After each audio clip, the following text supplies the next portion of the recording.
আমি মানবতা বিরোধী অপরাধ করিনি, বিবিসিকে শেখ হাসিনা।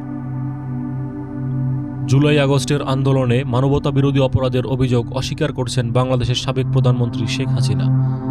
বিবিসিকে ইমেল সাক্ষাৎকারে তিনি বলেছেন, এ বিচার রাজনৈতিক প্রতিপক্ষের নিয়ন্ত্রিত ক্যাঙ্গারু কোর্টের সাজানো প্রহসন এবং তার বিরুদ্ধে আনা অভিযোগগুলো পূর্ব নির্ধারিত রায়ের একটি অংশ। আজকের প্রতিবেদনে তার অভিযোগ অস্বীকার, আন্তর্জাতিক তদন্তের দাবি, ট্রাইব্যুনালের অবস্থান এবং মানবাধিকার সংস্থার মূল্যায়ন সহ সবকিছু বিশ্লেষণ করব। ট্রাইব্যুনালের প্রসিকিউশন মোট 5টি অভিযোগে শেখ হাসিনার মৃত্যুদণ্ড চেয়েছে।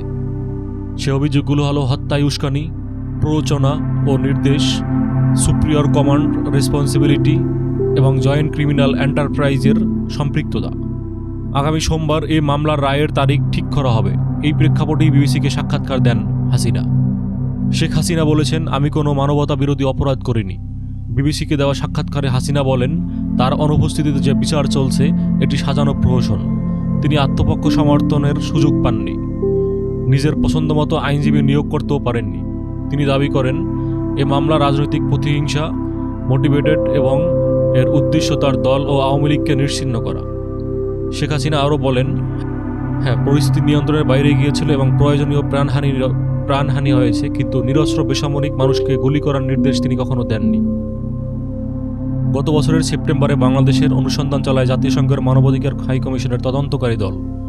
তাদের প্রতিবেদনে বলা হয়েছে, জুলাই থেকে 15ই আগস্টের মধ্যে বিভিন্ন অভিযানে 1400-র বেশি মানুষ নিহত হয়ে থাকতে পারে এবং এসব অভিযানে সামরিক রাইফেল, শটগান সহ নিরাপত্তা বাহিনীর ব্যবহৃত প্রাণঘাতী অস্ত্রের প্রমাণ পাওয়া যায়।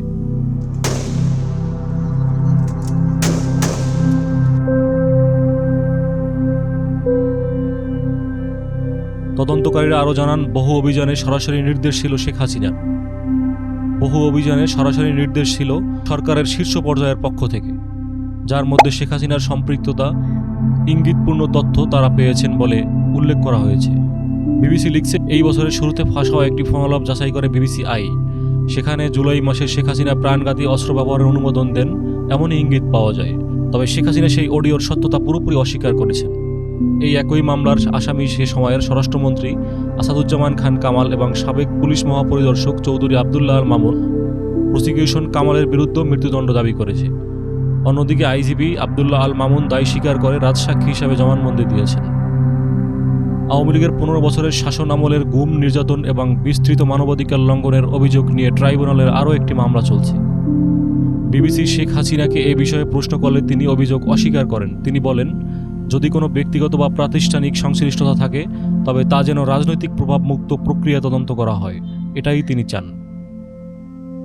শেখ হাসিনার আইনজীবীরা জাতিসংঘের জরুরি আবেদন পাঠিয়েছেন। তাদের দাবি, আন্তর্জাতিক অপরাধ ট্রাইব্যুনালের বিচার প্রক্রিয়ায় আইনি অসঙ্গতি, অস্বচ্ছতা এবং মানবাধিকার লঙ্ঘনের আশঙ্কা রয়েছে।